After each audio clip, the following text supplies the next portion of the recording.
윤석열이가 동남아 3국을 나갈 때 놀랍게도 한동훈이 안 나왔다. 물론 자기 실드는 저 부산 금정구청장 선거에 그 선거운동하러 가서 안 나왔다 그러는데 제가 봤을 때는 한동훈한테 출국식 안 알려준 겁니다.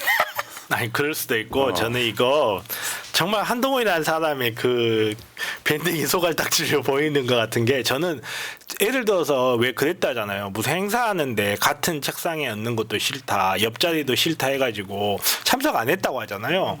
제가 한동훈이라면 기어코 나갑니다. 상대방이 나를 싫어하면 싫어할수록 오히려 더 나갈 것 같아요. 정말로 정치적으로 어떤 목적을 가진 사람의 입장으로서. 근데 아니 어디 성렬이 형이랑 건희 누나가 나 싫어하는데 나 안 갈래. 내가 안 보여주는 게 누나와 형을 위한 거야.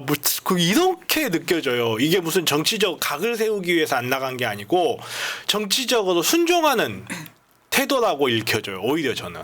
그러니까 이런 거예요. 검사 후배였던 한동훈이 아니라 저 배웅을 나갈 때 이상민하고 악수하는 장면에 이상민의 어깨를 토닥토닥해요. 그러니까 보란 듯이 내 진짜 후배는 중앙구 후배야. 이런 거 보여주는 거예요. 근데 사실 그렇잖아. 그 국군의 행사 때 보셨잖아요. 김건희의 표정을 보셨잖아요. 그 동영상으로 보셨잖아요. 그러니까 그 전에 또 보도가 있었잖아요. 한동훈이 김건희한테 이미 무릎을 꿇은 적이 있었다. 비대위원장 할 때 김건희 사과를 논했다가 이런 분위기가 있어가지고 한동훈은 결국은 저 자리에 못 끼었다. 그러니까 왜 있잖아요. 그 대통령실에서 한동훈 최소한 당대표실에 연락을 줄 거 아니에요. 몇 시에 출국한다고. 이게 없었다라고 나는 봐요. 그러니까 한동훈이가 알아서 안 간 게 아니라 한동훈한테 좌표를 안 찍어줘서 못 간 거다라고 나는 봅니다. 그러니까 지금 정비원 생각처럼 한동훈은 갈 마음이 있었는데 아예 초청을 안 해서 안 갔을 가능성이 매우 높다. 왜? 이런 문제를 갖고 한동훈이가 안 가면 한동훈도 윤석열 지지자들한테 공격받거든요. 그러니까 그런 건 인정을 해야 되는데 아예 안 감으로써 내막을 모르는 사람들 입장에서는 윤석열 입장에서는 한동훈이가 마치 윤석열한테 김건희한테 화가 나가지고 안 온 것처럼 만들기도 딱 좋아요. 그러니까 안 알려줬다고 보는 게 난 정확하다고 봅니다. 뭐 어느 쪽도 다 가능하겠죠. 네. 그런 걸 이기려고 그래. 잘 써먹으면 되지. 자 그런 거고요. 자 친한계 만찬이 있었다 그러죠. 저 언론사가 TV조선이죠. 단독. 한동훈 친한계 만찬에서 김여사 의혹 국감 기간 지켜보고 대응하겠다. 여기 김재섭도 참석했다 이렇게 나오지 않습니까? 자, 이거는 여러분들이 생각하시는 그대로예요. 예민한 시기에 그런 식으로 모인다는 것 자체가 오해를 사기 딱 좋지 않습니까? 메시지죠. 네. 그러니까 저런 식으로 모였다 그러는데 한번 볼까요? 지금 서울 종로구 A식당 어딘지 아시죠? 여러분들 아는데 안 가르쳐 드릴게요. 맛집 될까 봐. 저렇게 모였다 그러는데요. 실제로 우리가 이제 한동훈 계 국회의원들이 뭐 예를 들면 진정호라든지 그다음에 장동혁 정도만 있는 줄 알고 있지만 한동훈 계라고 부를 만한 사람 리스트를 한번 보여드릴게요. 고동진, 김상욱, 김소희, 김혜지, 김희상, 김영동, 박정아, 박정훈, 배현진, 서범수, 송석준, 우재준, 유영원, 장동혁, 정성국, 주진우, 진정호, 한지아.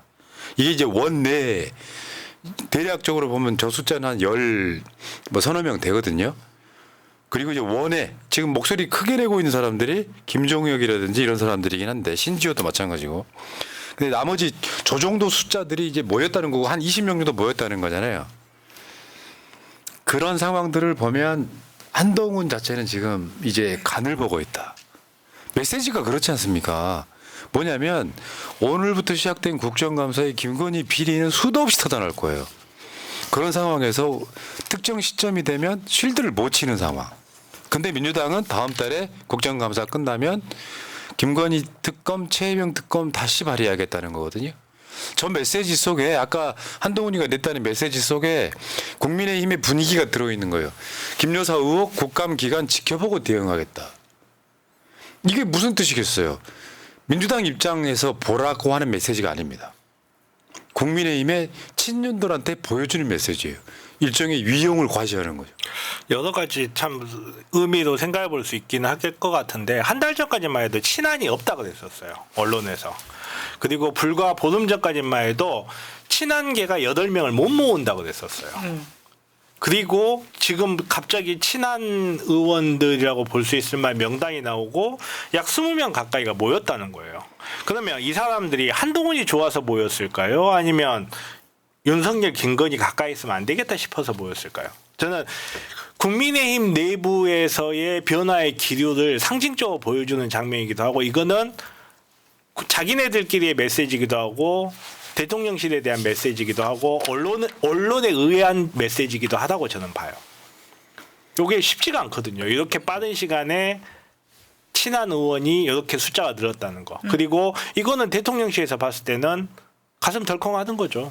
지금 4명이 벌써 빠져나왔는데. 그 4명이 빠져나온 것에 대해서 오늘 여기에 참석했던 국회의원 중에 하나가 그 4명이 절대 우리는 아니다. 국민의 힘은 아니다. 그러면서 계속 개혁신당이나 이쪽으로 좀 몰아가려는 분위기를 만들어 가려고 하더라고요. 그 모습조차 너무 구차하고. 아니 잠깐만 그 말이 맞으면 지들 중에 8명이 그걸 했다는 건데.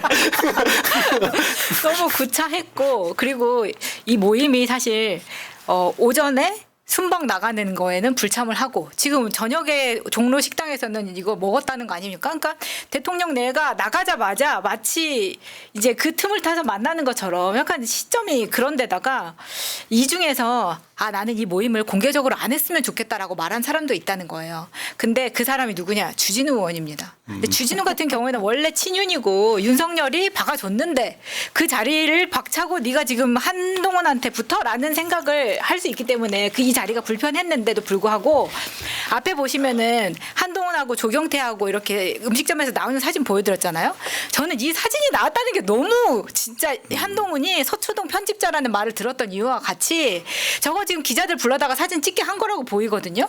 그리고 저게 식당이 어디고 시간까지 다 나온 거 보면은 이미 저걸 공개하기로 마음을 먹었다는 생각이 들어서 주진우 같은 경우에는 그러면 저 사람이 저 안에 참석을 했다가도 저게 저렇게 공개되면서 본인이 곤란해지면 앞으로 계속 저렇게 같이 할 수 있을까라는 생각이 들어요. 사실은 주진우 같은 경우는 제법 오래전부터 친한으로 알려졌었어요. 그러니까 대표적인 그렇죠. 친윤이라고 네. 생각을 했지만 사실은 친한이라고 알려졌었고 조경태 같은 경우에 이렇게 케미를 보여주는 거는 제가 봤을 때는 왜냐하면 지금 조경태를 통해서 총선 백서가 나갔다 이런 이야기까지 나오고 있는 상황이잖아요. 뭐 그게 맞는지 아닌지 모르겠지만. 조정훈.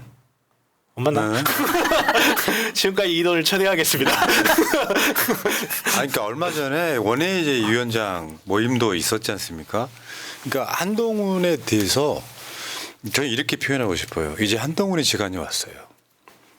근데 여러분들 기억하시겠지만 21대 때 김건희 특검 찬성표보다 22대 첫 번째 김건희 특검 재의결에서 무려 23표가 늘어났다는 사실을 주목하십시오.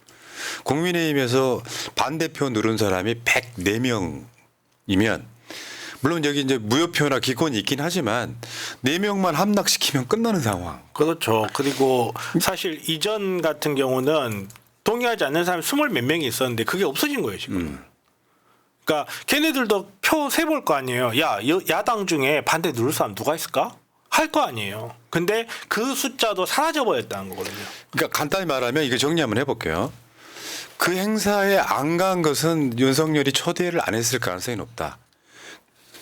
그렇지만 결국에는 지금 제가 보고 있는 어떤 상황들을 보면 지금은 한동훈이 보란 듯이 엄풀질하고 있는 거예요. 네.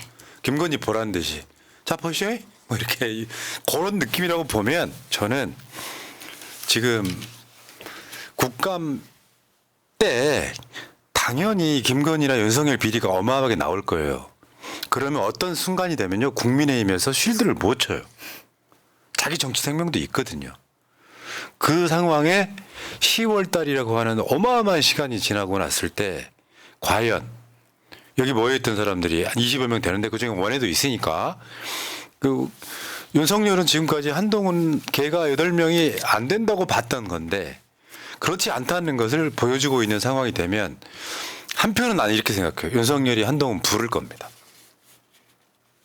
들어오고 며칠 지나고 나서 한동훈하고 독대를 할 것 같아요. 예, 독대하자고 오히려 예 요청할 수도 있다고 저는 봐요.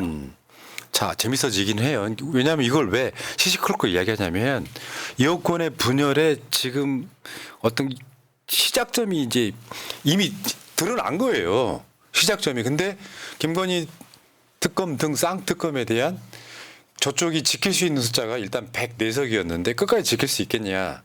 저는 그 분기점 중에 하나가 국감 중에 벌어지는 부산 금정구청장 보궐선거라고 생각해요.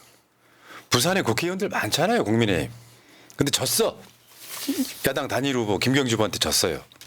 그러면 그쪽 난리 납니다, 이제. 자, 그러면서 이제 이게 국감이 끝나는 과정으로 가면서 이제 민주당이 또 재발의하는 과정 가면 재밌어지지 않을까. 그래서 제가 쌍특검이 통과가 되면 사실상 탄핵이고 통과 안 되더라도 탄핵이다. 그러니까 어떻게 보면 꽃놀이 패일 수밖에 없는 상황을 가고 있는 게 아니냐 싶어요. 어쨌건 지금 정치권 일각에서는 간동훈이라는 표현이 그 간자성을 지금 안철수에서 가져왔어요. 묘하게도 한동훈이나 안철수는 그 모음과 밑에 있는 받침이 딱 그렇게 기가 막히게 맞아요. 간동훈. 자, 여기까지는 간동훈이고